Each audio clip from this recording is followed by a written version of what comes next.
दोस्तों नमस्कार। ये है मार्गदर्शन फॉर सिविल सर्विसेज। मैं अनुराग चौधरी। दोस्तों भारतीय इतिहास के महत्वपूर्ण प्रश्नों के कंप्लीट रिवीजन सीरीज में इस वीडियो में हम सॉल्व करेंगे प्राचीन भारत के इतिहास के अंतर्गत सिंधु घाटी सभ्यता की प्रमुख विशेषताओं से संबंधित महत्वपूर्ण प्रश्नों को, जो आपके आगामी परीक्षाओं जैसे TGT, PGT, LT grade, government inter college प्रवक्ता, गवर्नमेंट डिग्री कॉलेज, उच्चतर शिक्षा असिस्टेंट प्रोफेसर, केंद्रीय विद्यालय संगठन और नेट जेआरएफ के लिए बहुत ही उपयोगी है। तो आइए शुरू करते हैं आज का वीडियो भारतीय इतिहास के कंप्लीट रिवीजन श्रृंखला में सिंधु घाटी सभ्यता की प्रमुख विशेषताओं से संबंधित महत्वपूर्ण प्रश्नों को। पहला प्रश्न है दोस्तों, देखिए, किस हड़प्पा स्थल से निकास नालियों के साथ फर्श जड़ित 12 स्नान गृह का एक समूह यानी सेट मिला है? ऑप्शन है हड़प्पा, कालीबंगा, लोथल या बनावली। तो सही उत्तर है लोथल में। दोस्तों आप जान लीजिए, हड़प्पा और मोहनजोदड़ो के अतिरिक्त लोथल भी सिंधु सभ्यता का प्रमुख स्थल है और लोथल का टीला अहमदाबाद गुजरात जिले की सरगवल नामक ग्राम के समीप स्थित है। 1954-55 में इसकी खोज और 1957-58 के मध्य यहाँ एस.आर. राव के निर्देशन में खुदाई की गई, जहाँ 2 मील के घेरे में बसे हुए एक नगर के अवशेष प्राप्त हुए हैं और लोथल की नगर और भवन योजना सुनियोजित और सुव्यवस्थित थी। और आप जान लीजिए दोस्तों कि लोथल में जो है नालियों और नरमोखों का अत्युत्तम प्रबंध देखने को मिलता है और इस स्थल से निकास नालियों के साथ एक फर्श जड़ित 12 स्नान गृह का सेट मिला है। तो याद रखिएगा, वो स्थल है लोथल जहाँ से निकास नालियों के साथ फर्श जड़ित 12 स्नान गृहों का समूह मिला है। अगला प्रश्न है दोस्तों, निम्नलिखित हड़प्पा स्थलों में से किस एक स्थल में गर्त आवास के प्रमाणों की प्राप्ति हुई है? ऑप्शन है आपके राखीगढ़ी, बनावली, प्रभास पाटन या फिर कुनाल। तो सही उत्तर है ऑप्शन डी, कुनाल। दोस्तों हरियाणा के हिसार जिले में सरस्वती नदी के किनारे स्थित कुड़ाल स्थल की खोज जगपति जोशी और आर.एस. बिष्ट ने 1974 में किया था और हड़प्पाकालीन स्थलों में कुड़ाल से गर्त आवास के प्रमाण मिले हैं। यहाँ से चांदी के 2 मुकुट और सोने के गहने मिले हैं और हड़प्पा सभ्यता में दोस्तों लाल मृदभांड यानी हड़प्पा शैली के लाल मृदभांड सबसे पहले कुड़ाल से ही प्राप्त हुए हैं। अगला प्रश्न है, निम्नलिखित स्थलों में से किस एक में उत्तरवर्ती हड़प्पा काल, मालवा और जोरवे संस्कृतियां मिली हैं? ऑप्शन देखिए, लोथल, इनाम गांव, दायमाबाद और रंगपुर। तो सही उत्तर है दायमाबाद। दायमाबाद दोस्तों जोरवे ताम्र पाषाणिक संस्कृति का सबसे बड़ा स्थल है, जो लगभग 20 हेक्टेयर क्षेत्र में फैला हुआ है। 1976 से 1979 के बीच एस.ए. शाली ने दायमाबाद का उत्खनन करवाया था और दायमाबाद से कई सांस्कृतिक स्तर के मृदभांड पाए गए हैं, जो क्रमशः सवालदा मृदभांड, उत्तर हड़प्पा मृदभांड, दायमाबाद मृदभांड, मालवा मृदभांड और जोरवे मृदभांड हैं। दायमाबाद के चारों ओर पत्थरों से किलेबंदी की गई है। अगला प्रश्न है, निम्नलिखित हड़प्पाई स्थलों में से कौन सा स्थल प्रारंभिक हड़प्पन चरण से संबंधित नहीं है? देखिए, ऑप्शन है आपके राखीगढ़ी, धौलावीरा, कुड़ाल और हुलास। तो सही उत्तर है हुलास। हुलास जो है दोस्तों, ये उत्तर प्रदेश के सहारनपुर जिले में स्थित है और ये एक उत्तर हड़प्पा कालीन स्थल है। यहाँ से प्रारंभिक हड़प्पा चरण के अवशेष नहीं मिले हैं। यहाँ से सिंधु लिपि युक्त एक ठप्पा प्रकाश में आया है। गेहूं की खेती के साक्ष्य यहाँ से मिले हैं और आप जान लीजिए राखीगढ़ी, धौलावीरा और कुड़ाल से प्रारंभिक हड़प्पा चरण के साक्ष्य मिलते हैं। अगला प्रश्न है, सिंधु घाटी के निम्नलिखित में से किस स्थल की खोज राखाल दास बनर्जी ने की थी? तो आप जानते भी होंगे, मोहनजोदड़ो की खोज। दोस्तों मोहनजोदड़ो की खोज राखाल दास बनर्जी द्वारा 1922 में किया गया। ये एक प्रसिद्ध इतिहासकार थे। इनका जन्म मुर्शिदाबाद में हुआ था और सबसे महत्वपूर्ण जो है सिंधु घाटी सभ्यता का स्थल हड़प्पा की खोज, ये दयाराम साहनी द्वारा 1921 में सर जॉन मार्शल के निर्देशन में हुआ था। हड़प्पा और मोहनजोदड़ो दोनों स्थल पाकिस्तान में स्थित हैं। अगला प्रश्न है दोस्तों, रंगपुर की खुदाई में मिली सामग्री में क्या क्या चीज़ें शामिल हैं? तो आप जान लीजिए पुरानी तांबे की कुल्हाड़ी, धान की भूसी और खिलौने, ये रंगपुर जो है, जो कि गुजरात में है, वहाँ की खुदाई में प्राप्त सामग्री है। रंगपुर याद रखिएगा दोस्तों, रंगपुर जो है गुजरात के सौराष्ट्र प्रांत में है। ये स्थल प्राक हड़प्पा और उत्तर हड़प्पा के समय का स्थल माना जाता है और इस समय के उपकरण और साक्ष्य भी प्राप्त हुए हैं। इस स्थल की खोज 1953-54 में एस.आर. राव ने की थी और उत्खनन में पूर्व सिंधु सभ्यता की सामग्री में पीले और धूसर रंग के मिट्टी के बर्तन और सिंधु सभ्यता की सामग्री में कच्ची ईंटों के दुर्ग, नालियां, मृदभांड, बाट, पत्थर के फलक और मिट्टी के पिंड आदि पुराने तांबे की कुल्हाड़ी और धान की भूसी के साक्ष्य मिले हैं। अगला प्रश्न है दोस्तों, निम्नलिखित में से कौन सा हड़प्पा कालीन स्थल हरियाणा में स्थित है? ऑप्शन है धौलावीरा, राखीगढ़ी, आलमगीरपुर या रोपड़। तो सही उत्तर क्या है? सही उत्तर आपका हो जाएगा दोस्तों, कौन सा स्थल जो है हड़प्पा कालीन स्थल हरियाणा में है? तो राखीगढ़ी आप जान लीजिए। हड़प्पा सभ्यता का पूरा स्थल राखीगढ़ी हरियाणा के जिंद जिले में है और इस स्थल की खोज प्रोफेसर सूरजभान और रफ़ीक मुगल ने की थी और यहाँ से सिंधु पूर्व सभ्यता के अवशेष भी प्राप्त हुए हैं और भारत में हड़प्पा सभ्यता के विशाल नगरों में राखीगढ़ी है।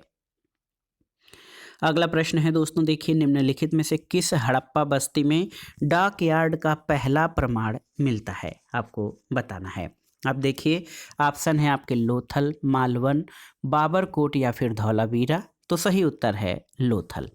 लोथल गुजरात में स्थित है और ये सरगवल गांव के पास साबरमती और इसकी सहायक नदी भोगवा के बीच खंभात की खाड़ी में स्थित है। लोथल नामक जो स्थल है, इसकी खोज 1954-55 में एस.आर. राव ने की थी और यहाँ से बहुचर्चित बंदरगाह यानी डाकयार्ड अथवा गोदीवाड़ा मिला है, जो इस स्थल के पूर्वी सिरे पर स्थित है। ये विश्व का प्राचीनतम ज्ञात गोदीवाड़ा है और लोथल की सबसे महत्वपूर्ण उपलब्धि पक्की ईंटों का बना हुआ विशाल आकार, जो कि 214 × 36 मीटर का एक घेरा है, जिसे राव महोदय ने जहाज़ों की गोदी या डाकयार्ड बताया है।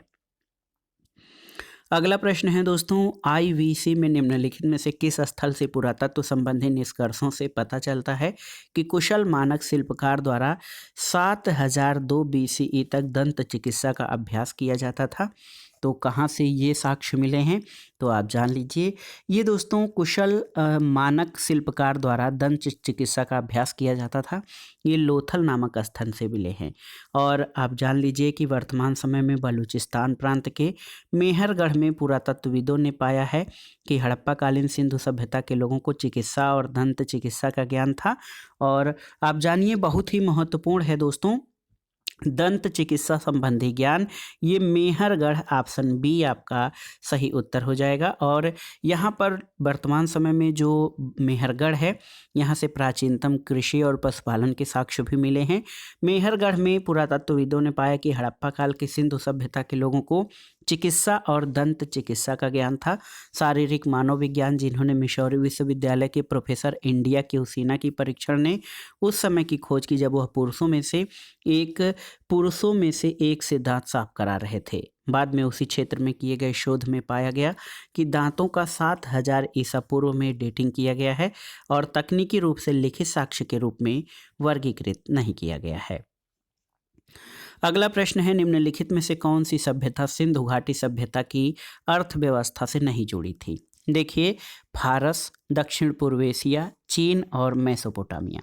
तो इसमें आप जान लीजिए दोस्तों, यहाँ पर अगर आप सही उत्तर की बात करेंगे तो दक्षिण पूर्व एशिया और चीन यानी बी और सी दोनों ही इस प्रश्न के सही उत्तर होंगे। सिंधु सभ्यता मुख्यतः व्यापार प्रधान थी। इस सभ्यता में व्यापार जल और थल दोनों स्तर पर किया जाता था। मध्य एशिया, फारस की खाड़ी, उत्तर पूर्वी अफगानिस्तान, ईरान, बहरीन द्वीप, मेसोपोटामिया, क्रीट आदि के साथ इसका व्यापार घनिष्ठ था। और हड़प्पा सभ्यता के लंबी दूरी के व्यापार के संबंध में जानकारी का स्रोत इस सभ्यता की वस्तुओं की उपमहाद्वीप के बाहर विभिन्न स्थानों से प्राप्ति में भिन्नता है। इससे सिद्ध होता है कि हड़प्पा सभ्यता का वाणिज्य संबंध दक्षिण पूर्व एशिया से नहीं रहा होगा। और दिल्ली अधीनस्थ सेवा चयन आयोग ने इस प्रश्न का उत्तर ऑप्शन बी माना है, यानी दक्षिण पूर्व एशिया। और आप जान लीजिए दोस्तों, कि सही उत्तर इसमें दक्षिण पूर्व एशिया और चीन दोनों ही है। अगला प्रश्न है, हड़प्पा छवियों और लेखन का मुख्य स्रोत कौन सा था? तो सही उत्तर क्या है? मोहर। आप जान लीजिए, सैंधव लिपि और सैंधव धर्म की अधिकतम जानकारी मोहरों से ज्ञात होती है। मोहरों को ही हड़प्पा संस्कृति की सर्वोत्तम कलाकृतियां माना गया है। मोहरों पर सर्वाधिक अंकन पीपल का, उसके बाद एक श्रृंगी पशु का है, इसके बाद हाथी, बाघ, बारहसिंगा, मगरमच्छ, भैंसा, गैड़ा, सांड आदि का अंकन हुआ है। इन पर गाय, घोड़ा और ऊंट का अंकन नहीं हुआ है। मोहरों का प्रयोग व्यापार, वाणिज्य में अनुबंधों से संबंधित दस्तावेजों और व्यापारिक गांठों पर छाप लगाने के लिए होता था। अगला प्रश्न है दोस्तों, सिंधु की सहायक नदी का नाम बताइए जो हड़प्पा सभ्यता के तुरंत बाद सूख गई, इसके अवशेषों को वार्षिक बाढ़ से बचाती रही। ये कौन सी नदी है? तो सही उत्तर है हकरा। याद करिए दोस्तों, ऋग्वेद के साक्ष्य के आधार पर कुछ विद्वान सरस्वती नदी के इर्द गिर्द ही हकरा नदी का प्रवेश मानते हैं, लेकिन सरस्वती नदी की पहचान बहुत से पुरातत्वविदों ने घग्घर और हकरा नदी से की है। उस समय जब आर्यों का फैलाव भारत भूमि पर होना शुरू हुआ तो ये नदी सूख चुकी थी और इस क्षेत्र का रफीक मुगल ने दोस्तों, आप जान लीजिए, अध्ययन किया है, जहां उन्हें घग्घर हकरा के डाई बेड पर चित्रित धूसर काल की बस्तियों के संकेत मिले हैं। और इस प्रकार चोलिस्तान मरुस्थल हकरा पीठ के पूर्व में और दक्षिण में स्थित है। निचले भाग में हकरा सिंधु नदी से मिलकर कच्छ के रण में गिरती थी। अगला प्रश्न है, निम्नलिखित में से कौन सी हड़प्पा सभ्यता की धातु कर्म तकनीक नहीं थी? कोल्ड हममेरिंग, दो टुकड़े पत्थर के सांचे, हाइड्रोमेटलर्जी और उथली ढुलाई। तो सही उत्तर है हाइड्रोमेटलर्जी। ऑप्शन सी सही उत्तर है। आप जान लीजिए, हाइड्रोमेटलर्जी में अयस्क, सांद्र और पुनर्नवीनीकरण या अवशिष्ट सामग्री से धातुओं की वसूली के लिए जलीय रसायन का उपयोग शामिल है और इस प्रक्रिया का उपयोग कम इलेक्ट्रोपॉजिटिव या कम प्रतिक्रियाशील धातुओं के निष्कर्षण में किया जाता है। ये तकनीक नवीन सदी की तकनीक है जो हड़प्पा सभ्यता की धातु कर्म तकनीक नहीं थी। इस सभ्यता में धातु को पीटकर या दो पत्थरों के टुकड़े के सांचे या उथली ढुलाई के माध्यम से ही प्रयोग किया जाता था। अगला प्रश्न है दोस्तों, इनमें से किस हड़प्पा स्थल पर नालियों और जलाशयों और जल संचयन के माध्यम से परिष्कृत जल संरक्षण की खोज की गई थी? तो आप जान लीजिए, परिष्कृत जल व्यवस्था की खोज धौलावीरा में की गई है। धौलावीरा गुजरात के कच्छ के रण में मनहर और मानसेहरा नदियों के मध्य खादिर द्वीप पर स्थित है। इसकी खोज 1967-68 में डॉक्टर जगपति जोशी ने की थी और धौलावीरा से उत्कृष्ट जल प्रबंधन यानी वाटर हार्वेस्टिंग के प्रमाण मिले हैं। मनहर और मंदसर नदियों के संगम पर डैम बनाकर जल संग्रह किया जाता था और वर्षा जल का भी संग्रहण किया जाता था। 31-32 सीढ़ियों युक्त जलाशय विशेष उल्लेखनीय है और पत्थरों को काटकर जलाशय निर्माण का प्राचीनतम साक्ष्य धौलावीरा से ही प्राप्त होता है। अगला प्रश्न बहुत ही महत्वपूर्ण है दोस्तों, सिंधु सभ्यता की पशुपति मोहर निम्नलिखित में से किस स्थल पर खोजी गई थी? आपको बताना है। तो सही उत्तर हो जाएगा, ये है Mohenjodaro, option A. Option A आपका सही उत्तर है। दोस्तों, सिंधु घाटी सभ्यता की पशुपति मोहर में आसीन मुद्रा में एक योगी को दर्शाया गया है जो संभवतः शिव पशुपति हैं और इस योगी के इर्द गिर्द 4 पशु गैड़ा, भैंसा, हाथी और बाघ हैं।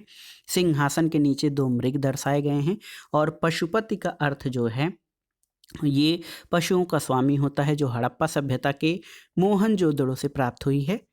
सर जॉन मार्शल के अनुसार प्राचीन बुद्ध जैन तीर्थंकर की पशुपति मोहर है। अगला प्रश्न है दोस्तों, सिंधु घाटी सभ्यता इतिहास में निम्नलिखित में से किस अवधि से संबंधित है? ऑप्शन देख सकते हैं, मध्य पाषाण युग, ताम्रपाषाण युग, कांस्य युग या लौह युग।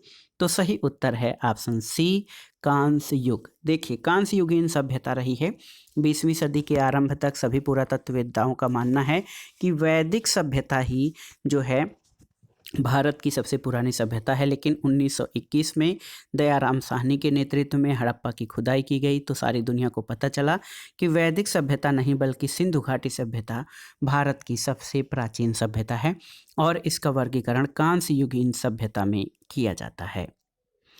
अगला प्रश्न सुमेलिन करना है उत्खननकर्ता और स्थानों का। तो मिलान करिए। दयाराम साहनी ने हड़प्पा स्थल की खोज की थी। HD सांकलिया ने नेवासा की। अलेक्जेंडर कनिंघम ने दोस्तों तक्षशिला की। और सूरजभान ने राखीगढ़ी नामक जो है सैंधव बस्ती की खोज की थी। तो सही उत्तर 2 3 4 1। तो 2 3 4 1 ऑप्शन बी आपका सही उत्तर हो जाएगा। अगला प्रश्न है, निम्नलिखित में से कौन सही सुमेलित नहीं है। देखिए, बनावली जो है दोस्तों यहाँ पर दिया गया है RS बिष्ट, सही है। धौलावीरा जगपति जोशी, सही है। मिताथल RB लाल, ये आपका सही सुमेलित नहीं है। मिताथल की खोज सूरजभान ने। और राखीगढ़ी बसंत सिंधे। तो यहाँ पर देखिए बहुत ही महत्वपूर्ण प्रश्न है दोस्तों। यहाँ पर हड़प्पा बस्ती और उत्खननकर्ताओं के नाम दिए गए हैं, जिसमें ऑप्शन सी आपका सही नहीं है। मिताथल के उत्खननकर्ता सूरजभान थे। अगला प्रश्न है दोस्तों, अधोलिखित कलाकृतियों में कौन सी मोहनजोदड़ो से प्राप्त नहीं हुई है। देखिए, पशुपति मोहर, बलुआ पत्थर का पुरुष धड़, बैठी मुद्रा में पुरुष मूर्ति अथवा पुरोहित या कांस्य नर्तकी। तो सही उत्तर है बलुआ पत्थर का पुरुष धड़। आप जान लीजिए दोस्तों, ऑप्शन बी जो है बलुआ पत्थर का पुरुष धड़ मोहनजोदड़ो से प्राप्त नहीं हुआ है। अन्य जो आप जान सकते हैं इसमें कि मोहनजोदड़ो सिंध के लरकाना जिले में सिंधु नदी के दाएं तट पर है। इसकी खोज 1922 में राखाल दास बनर्जी ने की थी। और ये सिंधु सभ्यता का सबसे विशाल और सबसे समृद्ध नगर और सर्वाधिक महत्वपूर्ण केंद्र है। यहाँ की खुदाई से जो अवशेष मिले हैं उनमें बेलनाकार मुहरें, पत्थर की योगी मूर्ति और मुद्रा पर अंकित पशुपतिनाथ यानी शिव अंकित हैं। और इन्हीं अवशेषों में कांस्य नर्तकी भी प्राप्त हुई है। और बलुआ पत्थर का पुरुष धड़ मोहनजोदड़ो से नहीं बल्कि हड़प्पा से प्राप्त हुआ है। अगला प्रश्न है दोस्तों, निम्नलिखित में से कौन सा कथन सिंधु सरस्वती सभ्यता के बारे में सही नहीं है। गेहूं और जौ उनके प्रमुख खाद्यान्न थे, सही है। गाय बैल पाए जाने वाले प्रमुख पशु थे, जो है सही है। और दोस्तों उनका व्यापार मेसोपोटामिया, चीन और रोम से होता था, ये सही नहीं है। और मनकों का निर्माण एक विकसित उद्योग था। तो यहाँ पर देखिए ऑप्शन सी सिंधु सरस्वती सभ्यता के बारे में सही नहीं है। आप जान लीजिए कि दोस्तों सिंधु सभ्यता जो है सरस्वती और घग्गर नदियों के बीच में विकसित हुई थी। और इस सभ्यता में गेहूं और जौ प्रमुख खाद्यान्न थे। इसके अलावा मटर, तिल, सरसों, बाजरा, ज्वार भी था। इनके जानवरों में भैंस, बैल, गधा, गाय, बकरी, हाथी, कुत्ता थे। मनका बनाना यहाँ का विकसित उद्योग था। और सिंधु सभ्यता का व्यापार मेसोपोटामिया से तो होता था, चीन और रोम से व्यापार की उपस्थिति का कोई वर्णन नहीं मिलता है। तो इसलिए ये कथन आपका सही नहीं होगा। अगला प्रश्न है दोस्तों, सिंधु घाटी की शासन व्यवस्था कैसी थी। धर्मनिरपेक्ष संघवाद, ओलिगार्की, सैद्धांतिक संघवाद या सैद्धांतिक एकात्मक। तो सही उत्तर है ओलिगार्की। ऑप्शन बी आपका सही उत्तर हो जाएगा। सिंधु घाटी सभ्यता की शासन व्यवस्था ओलिगार्की थी। ओलिगार्की का अर्थ है धनवान, अभिजात वर्ग या वणिक वर्ग। और डॉक्टर RA शर्मा के अनुसार सिंधु सभ्यता के लोगों ने सबसे अधिक ध्यान वाणिज्य और व्यापार की ओर दिया, इसलिए हड़प्पा सिंधु सभ्यता का शासन वणिक वर्ग यानी ओलिगार्की के हाथों में था। अगला प्रश्न है दोस्तों, हड़प्पा में कितने धान्य कोष्ठ हैं, आपको बताना है। ऑप्शन देखिए 6, 4, 8 या 7। तो सही उत्तर हो जाएगा आपका ऑप्शन ए। आप देख सकते हैं 6 सही उत्तर हो जाएगा। हड़प्पा से 6 खानों की 2 पंक्तियों में निर्मित कुल 12 कक्षों वाले एक अन्नागार के अवशेष मिले हैं, जिसका कुल क्षेत्रफल 2745 वर्ग मीटर से अधिक था। अगला प्रश्न है दोस्तों, राजस्थान के कालीबंगा और हरियाणा के बनावली के हड़प्पा पूर्व की अवस्था स्पष्ट रूप से किस प्रकार की थी। नियोलिथिक, चाल्कोलिथिक, मेसोलिथिक या पैलियोलिथिक। तो सही उत्तर क्या हो जाएगा दोस्तों। सही उत्तर ऑप्शन बी चाल्कोलिथिक। दोस्तों राजस्थान के कालीबंगा और हरियाणा के बनावली के हड़प्पा पूर्व की अवस्था मुख्य रूप से चाल्कोलिथिक या ताम्र पाषाणिक है। अगला प्रश्न कथन और कारण से संबंधित है। कथन है कि सिंधु गंगा मैदानी इलाकों को सिंचाई युक्त फुलवारी और अत्यधिक आबादी से भरपूर होने के लिए हिमालय पर्वत कारण है। बिल्कुल सही है। और एशियन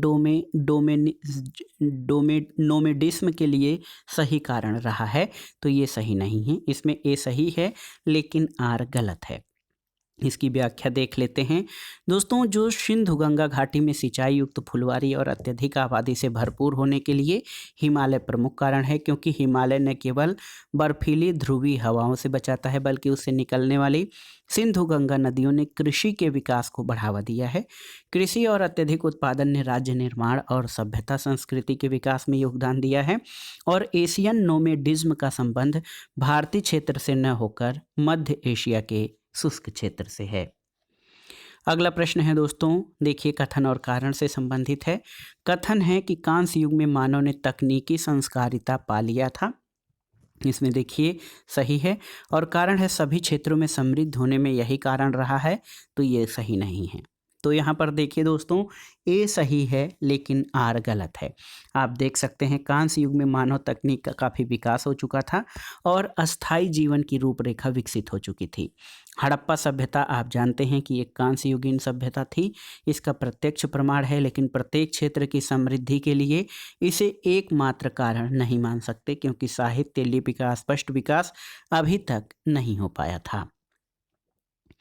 अगला प्रश्न है दोस्तों, सही युग्मों को सुमेलित कीजिए। यहाँ पर देखिए जो सैंधवकालीन स्थल और उनसे जुड़े विशिष्ट जो खोज हैं उनके बारे में। तो हड़प्पा से शवाधान R37 मिला है। लोथल से आप जानते हैं गोदीवाड़ा के साक्ष्य मिले हैं। कालीबंगा से जूते हुए खेत के साक्ष्य और मोहनजोदड़ो से नर्तकी की मूर्ति प्राप्त हुई है। तो 1 2 4 3 1 2 4 3 ऑप्शन बी आपका सही उत्तर है। अगला प्रश्न है, निम्नलिखित में से कौन सा एक हड़प्पा स्थल नहीं है? चन्हूदड़ो, कालीबंगा, अतरंजी खेड़ा या फिर देखिए राखीगढ़ी। तो सही उत्तर है अतरंजी खेड़ा, ऑप्शन सी।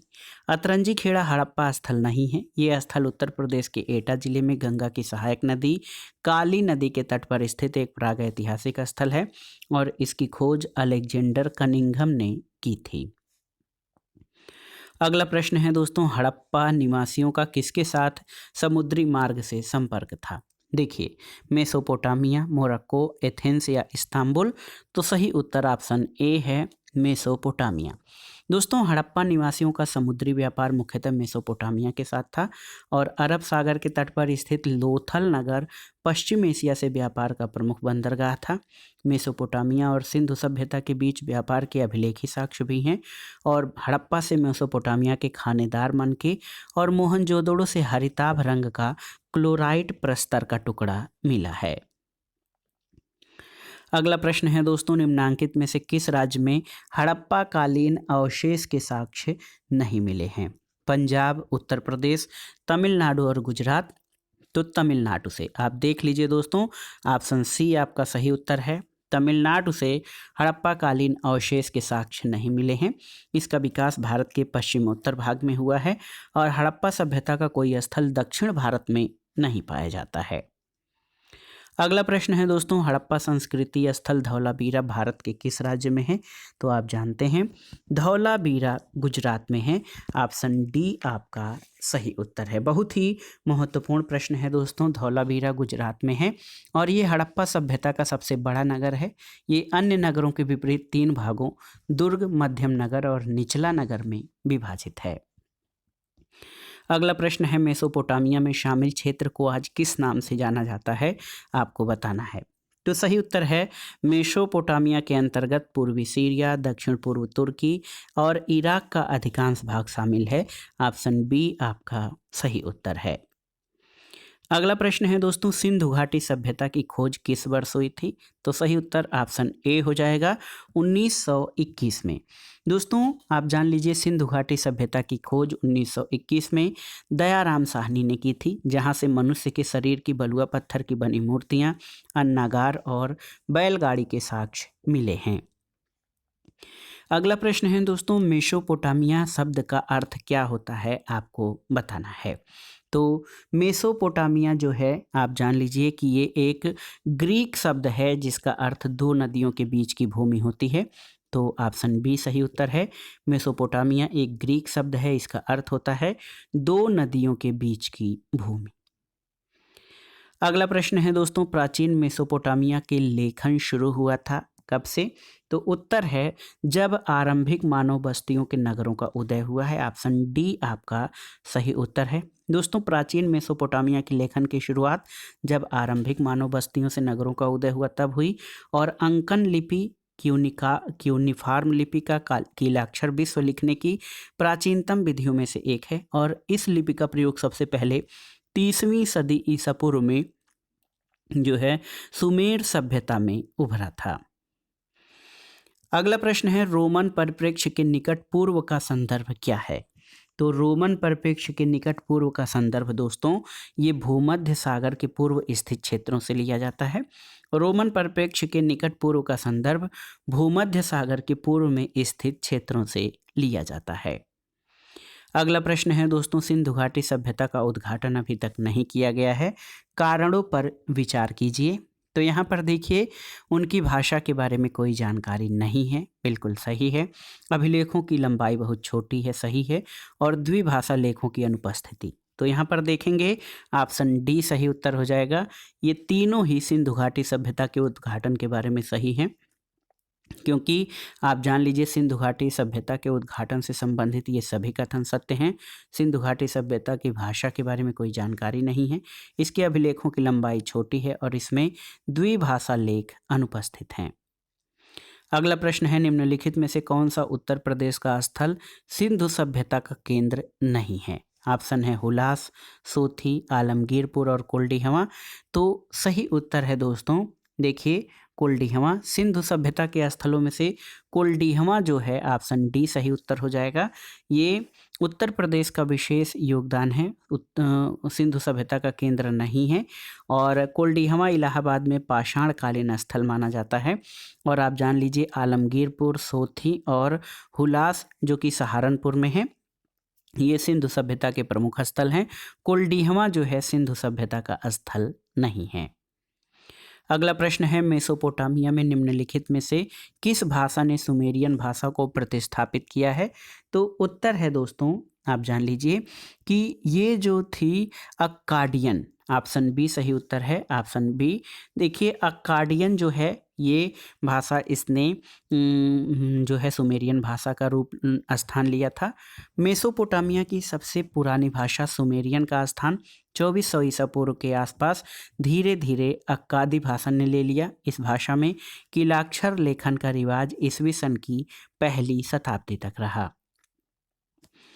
अगला प्रश्न है, निम्नलिखित में से उस क्षेत्र की पहचान कीजिए जहां सिंधु सभ्यता के पुरास्थल नहीं मिले हैं। बलूचिस्तान, उत्तरी पश्चिमी सीमावर्ती प्रांत का पहाड़ी क्षेत्र, निम्न हिमालय क्षेत्र या फिर उत्तरी महाराष्ट्र। तो सही उत्तर है निम्न हिमालय क्षेत्र। ऑप्शन सी सही उत्तर है। सिंधु सभ्यता के पुरास्थल निम्न हिमालय क्षेत्र में अभी तक नहीं पाए गए हैं। बलूचिस्तान में मेहरगढ़ और सुतकांगेडोर, उत्तरी पश्चिमी सीमावर्ती प्रांत का पहाड़ी क्षेत्र में कालीबंगा, और उत्तरी महाराष्ट्र में दोस्तों दैमाबाद, और आप जान लीजिए बहुत ही महत्वपूर्ण, और इनाम गांव से इसके अवशेष मिले हैं। अगला प्रश्न है, गढ़े हुए पत्थर के सज्जा परत से युक्त किले की विशालकाय प्राचीर और पाषाण स्तंभों के अवशेष किस स्थल के दुर्ग क्षेत्र से प्राप्त हुए हैं? तो उत्तर है ऑप्शन ए धौलावीरा। आप जान लीजिए दोस्तों, आप जान लीजिए कि गुजरात के कच्छ जिले में जो धौलावीरा है वहाँ से पत्थर के सज्जा परत, विशालकाय प्राचीर और पाषाण स्तंभों के अवशेष मिले हैं। धौलावीरा 3 प्रमुख भागों में विभाजित था, जिनमें 2 आयताकार दुर्गबंदी या प्राचीरों द्वारा पूरी तरह सुरक्षित थे, और इसके अलावा 1-2 आयताकार दुर्गबंदी या प्राचीरों द्वारा पूरी तरह सुरक्षित थे। ऐसी नगर योजना अन्य हड़प्पाकालीन नगरों में देखने को नहीं मिलती है। अगला प्रश्न है, निम्नलिखित में से किसकी जानकारी हड़प्पा काल में नहीं थी? देखिए, पक्की ईंटें जानकारी थी, दीवारों की इंग्लिश बांड प्रणाली सही है, घोड़िया छत सही है, और वैज्ञानिक तरीके से बनाई गई मेहराब। तो सही उत्तर है दोस्तों, वैज्ञानिक तरीके से बनाई गई मेहराब हड़प्पा सभ्यता काल से संबंधित नहीं है या नहीं प्राप्त हुई है। पक्की ईंटें चन्हूदड़ों से और दीवारों की इंग्लिश बांड प्रणाली कालीबंगा से प्राप्त हुई है। अगला प्रश्न है दोस्तों, निम्नलिखित में से कौन सा एक पशु हड़प्पा सभ्यता में मौजूद था? जिराफ, हाथी, कंगारू और सियार। तो सही उत्तर है हाथी। आप जान लीजिए, हड़प्पा सभ्यता के मोहनजोदड़ो से प्राप्त एक सील पर 3 मुख वाले देवता पशुपतिनाथ की मूर्ति मिली है, जिसमें चारों ओर हाथी, गैड़ा, चीता और भैंसा विराजमान है। अगला प्रश्न है दोस्तों, शवाधान एच कहाँ से संबंधित है? तो उत्तर है परवर्ती हड़प्पा संस्कृति यानी बाद की हड़प्पा संस्कृति से।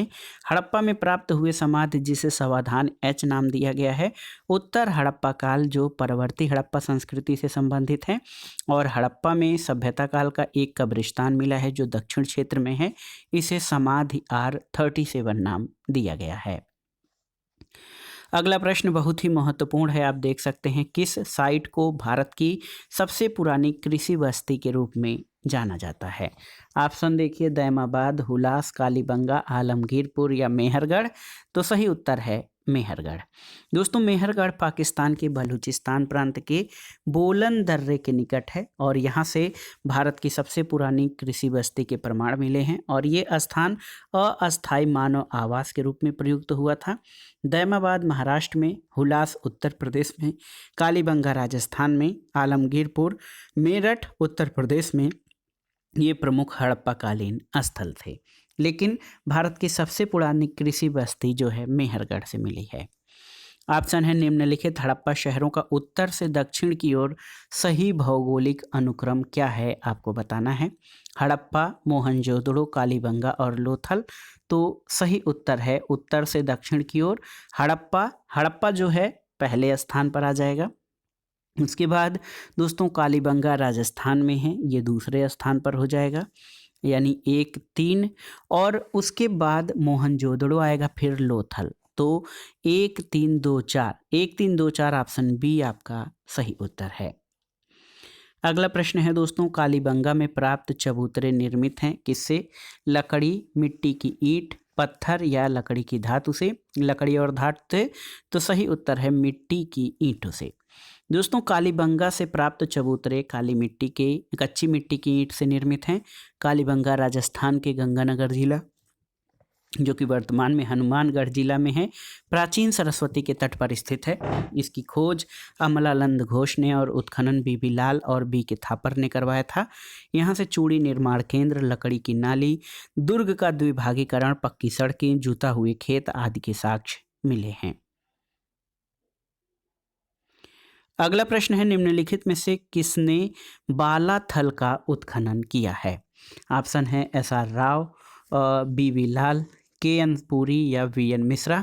तो सही उत्तर है VN मिश्रा ने बालाथल दोस्तों राजस्थान का उत्खनन 1993 में VN मिश्रा ने किया। ये नवीनतम ज्ञात स्थल है। यहाँ से हड़प्पा संस्कृति के समान ही मृद भांड पाए गए हैं और यहाँ से परवर्ती हड़प्पा युगीन लोहे के औजार और लोहा गलाने की भट्ठियाँ मिली हैं। तो याद रखिएगा, बालाथल राजस्थान में है, इसका उत्खनन VN मिश्रा ने करवाया था। अगला प्रश्न है दोस्तों, हड़प्पा समाधान व्यवस्था को जो है सूची 2 से सुमेलन करना है। देखिए, ताबूत समाधान के साक्ष्य हड़प्पा से मिले हैं, विस्तारित समाधान सनौली से मिले हैं, संयुक्त समाधान के साक्ष्य लोथल से और कलश समाधान मोहनजोदड़ो से। तो 1, 4, 2, 3, 1, 4, 2, 3। तो आप देख सकते हैं ऑप्शन सी इस प्रश्न का सही उत्तर है। बहुत ही महत्वपूर्ण प्रश्न है। अगला प्रश्न है दोस्तों, प्रसिद्ध सिंधु नदी की निम्नलिखित में से कौन सी सहायक नदियां अफगानिस्तान में अवस्थित थीं? इसमें देखिए हरिरुद, कुभा, क्रुभु या वितस्ता। तो सही उत्तर है आपका हरिरुद, कुभा और क्रुभु। तो यहाँ पर देखिए ऑप्शन सी सही उत्तर हो जाएगा। आप देख सकते हैं पाकिस्तान से बहती हुई सिंधु नदी एशिया की सबसे लंबी नदियों में है और ये पाकिस्तान, भारत के जम्मू कश्मीर और चीन के पश्चिमी तिब्बत के माध्यम से बहती है। ये पाकिस्तान की सबसे लंबी नदी और राष्ट्रीय नदी है। सिंधु की 5 उपनदियां हैं जो पाकिस्तान और भारत के बीच विभाजित हैं। वितस्ता को झेलम, अस्किनी को चिनाव, परुसुणी को वर्तमान में रावी, बिपाशा को ब्यास और शत्रुद्र को सतलज कहा जाता है। अफगानिस्तान में प्रवाहित होने वाली सिंधु की सहायक नदियाँ क्रुभा, क्रुम और हरिरुद हैं। अगला प्रश्न है दोस्तों, मनके बनाने वाली कार्यशाला किस हड़प्पा स्थल पर पाई गई है? तो याद रखिएगा दोस्तों, लोथल, बनावली और चन्हुदड़ो बनावली, लोथल और चन्होदड़ों से मनके बनाने की कार्यशाला मिली है। आमरी को ऐसा पहला स्थल माना गया है जहां से सबसे पहले प्राक हड़प्पा कालीन अवशेष मिले हैं। रंगपुर से धान की भूसी प्राप्त हुई है। तो यहाँ पर अगर जो देखेंगे तो ऑप्शन बी और सी दोनों हो जाएगा। मनके बनाने की फैक्ट्री जो है दोस्तों, ये बनावली और लोथल दोनों स्थलों से प्राप्त होती है। अगला प्रश्न है दोस्तों, उपलब्ध प्रमाणों के आधार पर हड़प्पा सभ्यता ने मानव जाति को जो 2 अस्थायी उपहार दिए हैं वो कौन से हैं? तो उत्तर है गेहूं और कपास की खेती। हड़प्पा सभ्यता के जौ, गेहूं, धान, कपास, सरसों, लाही, तिल, मटर, बाजरा प्रमुख कृषि उत्पाद थे जो परवर्ती संस्कृति में आए। गेहूं की 2 प्रजातियां ट्रिटिकम और कम्पेटस थी और इस संदर्भ में कपास का वर्णन रुचिकर है। सूत और इसके विभिन्न उत्पादों की हड़प्पा प्रथम प्रयोगता रही है और यहीं से इसके प्रयोग का प्रसार पुराने और उत्तरवर्ती संस्कृतियों में हुआ है। अगला प्रश्न है दोस्तों, देखिए भारतीय उपमहाद्वीप के किस भाग में हड़प्पा संस्कृति का उदय हुआ था? तो आप जानते हैं ये था उत्तर पश्चिमी भाग। ऑप्शन सी सही उत्तर है। हड़प्पा या सिंधु संस्कृति का उदय भारतीय उपमहाद्वीप के पश्चिमोत्तर भाग में हुआ और ताम्र पाषाणिक पृष्ठभूमि पर हुआ है। सिंधु सभ्यता या सैंधव सभ्यता नगरीय सभ्यता थी। सैंधव सभ्यता से प्राप्त अपरिपक्व अवस्था वाले स्थलों में से प्रमुख नगरों की संज्ञा दी गई है। ये हैं हड़प्पा, मोहनजोदड़ो, बनावली, धौलावीरा, लोथल, कालीबंगा और चन्होदड़ो। अगला प्रश्न है, सिंधु घाटी के निवासियों को किस धातु का ज्ञान नहीं था? देखिए सोना, चांदी, लोहा और तांबा। तो सही उत्तर है लोहा का ज्ञान नहीं था। रेडियो कार्बन या कार्बन 14 जैसी नवीन विश्लेषण पद्धति के द्वारा सिंधु सभ्यता की जो सर्वमान्य तिथि है वो 2350 ईसा पूर्व से 1750 ईसा पूर्व मानी गई है और इस सभ्यता की खोज राय बहादुर दयाराम साहनी ने की थी। इस सभ्यता को आद्य ऐतिहासिक अथवा कांस्य युग में रखा जाता है और इस सभ्यता के लोगों को लोहे का ज्ञान नहीं था। अगला प्रश्न है प्रश्न संख्या 54 कि सिंधु सभ्यता के लोगों के लिए एक डील वाला बैल था कैसा? देसी पशु, विदेशी पशु, पवित्र पशु या बलि पशु? तो सही उत्तर है ऑप्शन सी पवित्र पशु। दोस्तों सैंधव के धर्म ज्ञान के लिए मुख्य रूप से मुद्राओं, छोटी छोटी मूर्तियों और पाषाण प्रतिमाओं आदि के प्रमाण पर ही निर्भर रहना पड़ता है। सिंधु सभ्यता में पशु पूजा प्रचलित थी। इसमें गैड़ा, बैल, चीता, भैंसा, कुबड़दार बैल प्रमुख हैं और आप जान लीजिए कि इसमें कुबड़दार बैल जो है वो पवित्र पशु के रूप में उसकी उपासना होती थी। अगला प्रश्न है सिंधु सभ्यता काल के लोग घर बनाते थे कैसे? देखिए पत्थर से, मिट्टी से, कच्ची ईंटों से या पक्की ईंटों से? तो उत्तर है पक्की ईंटों से। दोस्तों सैंधव सभ्यता नगरीय और कांस्य युगीन सभ्यता थी। यहाँ के मकान, नालियाँ और स्नानागृह जो हैं अच्छी तरह से पकाई गई ईंटों की सहायता से बनते थे। ईंटें चतुर्भुजाकार होती थीं और भवन 3 प्रकार के हैं, एक तो निवास गृह, विशाल भवन और सार्वजनिक स्नानागार। अगला प्रश्न है दोस्तों हड़प्पा सभ्यता के किस स्थल में युग्म शवाधान प्राप्त हुआ है? तो उत्तर है दोस्तों देखिए कालीबंगा और लोथल। यहाँ पर ए और बी दोनों ही सही है। आप देख सकते हैं लोथल से 3 युगल समाधियाँ प्राप्त हुई हैं और कालीबंगा से 2 युगल समाधियाँ प्राप्त हुई हैं। लोथल से बंदरगाह, फारस की मुहर, घोड़े के लघु मृण मूर्ति इत्यादि प्राप्त हुए हैं, जबकि कालीबंगा से हवन कुंड, अग्निकुंड, अलंकृत ईंटें, हल के निशान यानी जूते हुए हल के साक्ष्य इत्यादि प्राप्त हुए हैं। अगला प्रश्न और आज की वीडियो का यानी सिंधु सभ्यता की प्रमुख विशेषताओं से संबंधित महत्वपूर्ण प्रश्नों का ये लास्ट वीडियो है। निम्नलिखित में से सर्वप्रथम किसने ये विचार व्यक्त किया कि आर्यों ने भारत में पश्चिमोत्तर से प्रवेश किया है और हड़प्पा संस्कृति को नष्ट किया है? ऑप्शन है ग्रिफिथ, प्रिंसेप, व्हीलर और मैक्स मूलर। तो सही उत्तर है ऑप्शन सी व्हीलर। दोस्तों व्हीलर के अनुसार द्वितीय सहस्राब्दी ईसा पूर्व के मध्य तक हड़प्पा सभ्यता विद्यमान थी, लेकिन अपने आगे के काल में ये क्रमिक पतन की ओर अग्रसर हो गई। लगभग 1500 ईसा पूर्व में इस सभ्यता का सहसा और आकस्मिक अंत किसी बाह्य आक्रमण का परिणाम था और दूसरी सहस्राब्दी ईसा पूर्व में पश्चिमी एशिया में विभिन्न प्रजातियों का बड़े पैमाने पर इधर से उधर संचरण हुआ। मोहनजोदड़ो के ऊपरी धरातल से अस्त व्यस्त दिशा में प्राप्त मानव कंकालों के आधार पर ये निष्कर्ष निकाला गया कि हड़प्पा सभ्यता के अंतिम दौर में बाह्य आक्रमण हुआ था। और अधिकांश कंकाल अस्त व्यस्त दशा में बिना विधिवत अंतिम संस्कार के किए घरों और सार्वजनिक मार्गों पर पड़े हुए मिले थे। तो सबसे पहले व्हीलर ने ये निष्कर्ष निकाला कि आर्यों ने भारत में पश्चिमोत्तर से प्रवेश किया और हड़प्पा संस्कृति को नष्ट कर दिया था। तो दोस्तों, ये था आज का वीडियो। भारतीय इतिहास के कंप्लीट रिवीजन श्रृंखला के अंतर्गत सिंधु घाटी सभ्यता या हड़प्पा सभ्यता की प्रमुख विशेषताओं से संबंधित महत्वपूर्ण प्रश्न। ये प्रश्न आपके आगामी परीक्षाओं के लिए बहुत ही उपयोगी हैं, आप इनको तैयार कर लीजिएगा। वीडियो आपको कैसा लगा हमें कमेंट बॉक्स में ज़रूर बताइएगा। वीडियो को लाइक करें, शेयर करें और दोस्तों इस चैनल मार्गदर्शन फॉर सिविल सर्विसेज को सब्सक्राइब करें। वीडियो देखने के लिए धन्यवाद। नमस्कार।